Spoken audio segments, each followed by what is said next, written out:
A reading from 1 Corinthians chapter 9, verses 16 through 23.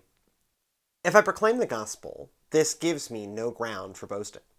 For an obligation is laid on me, and woe to me if I do not proclaim the gospel. For if I do this of my own will, I have a reward, but if not of my own will, I am entrusted with a commission. What then is my reward? Just this, that in my proclamation I may make the gospel free of charge, so as not to make full use of my rights in the gospel. For, though I am free with respect to all, I have made myself a slave to all, so that I might win more of them. To the Jews I became as a Jew, in order to win Jews. To those under the law I became as one under the law, though I myself am not under the law, so that I might win those under the law.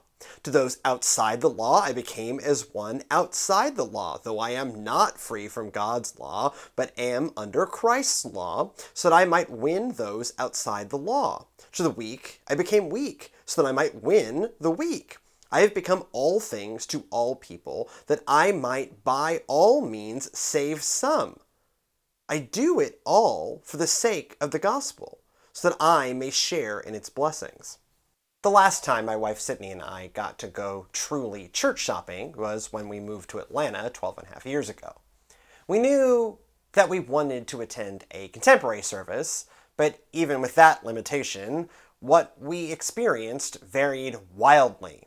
We went to a large, prosperous, urban church that had retrofitted their multi-purpose space to house their more modern service. I remember that the room felt full, the band felt well-funded, the worship leader wore giant headphones, and no one spoke to us after the service. Next, we went to a small in-town congregation that only had a contemporary service. During that one, grown people spontaneously danced through the aisles waving streamers, and the sermon centered on the modern reality of faith healing.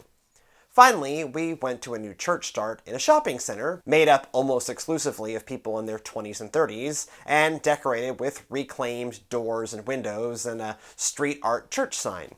They took communion every Sunday, services lasted like 90 minutes, and the preacher always wore Chuck Taylors.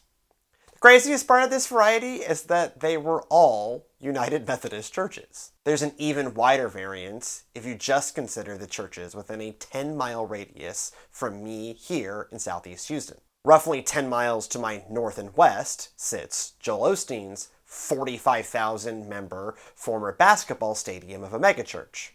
More due north, you encounter 3 strains of cathedral, Catholic, Episcopal, and Orthodox, as well as one of the highest church United Methodist churches out there. Dotted throughout this range, we've got all of the firsts. First United Methodist, where my grandparents met. Houston's First Baptist, where I held the hand of a girl while watching Jars of Clay sing Flood. First Presbyterian, where my son goes to Scouts and Choir. And First Christian, who I admittedly have no association with.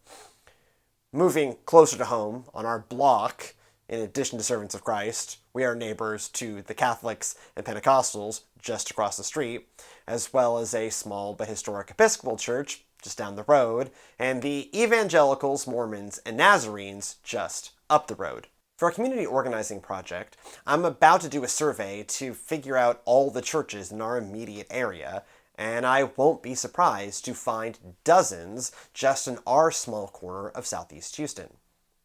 I recently endured a pastor's meeting where a person with a vested interest in creating more churches boldly stated into a microphone, "Houston sure needs more churches."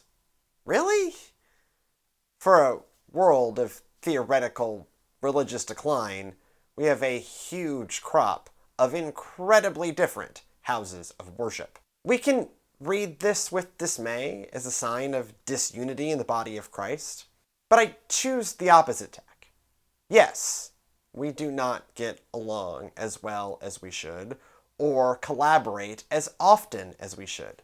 Also, we get really good at gatekeeping who counts as a true heaven-bound Christian and who are the hell-bent heretics deceiving their flock. However, the reality of different ways of doing and being church, to me, speaks to what Paul gets at in his self-description here in 1 Corinthians. In the second paragraph of the text, starting with verse 19, Paul lays out all the different ways that he's had to live in the world in order to reach people. Jew, Gentile, rich, poor, weak, strong, are all different enough that Paul has to approach them differently. From verses 22 and 23, I have become all things to all people, so that I might by any means save some. I do it all for the sake of the gospel, so that I may share in its blessings. To know that we belong, we need to be able to envision ourselves in that place.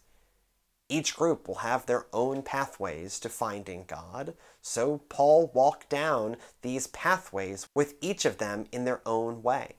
It's solid, empathetic evangelism. Our friends, the Corinthians, needed to hear these words in particular.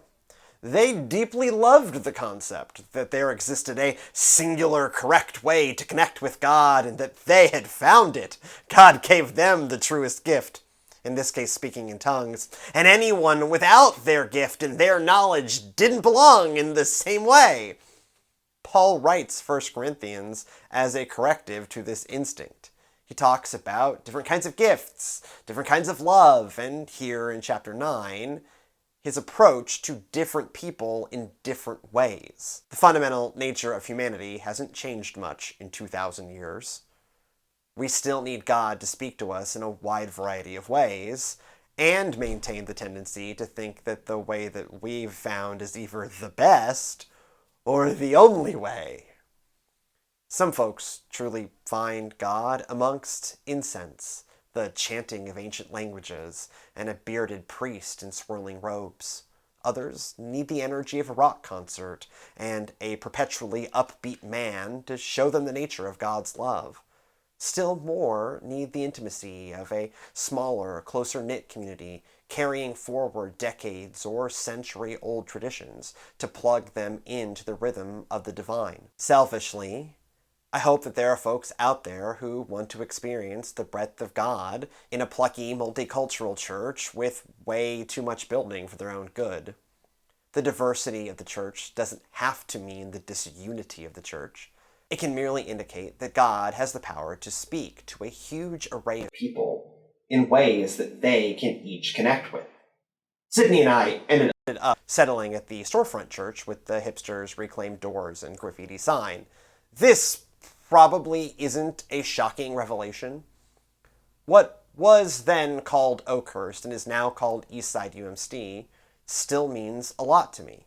It's the first place in my life as a Christian that I saw a place where I could actually naturally fit. So much of my journey in the church feels like cramming myself into a place that either doesn't quite want me or can't quite contain me.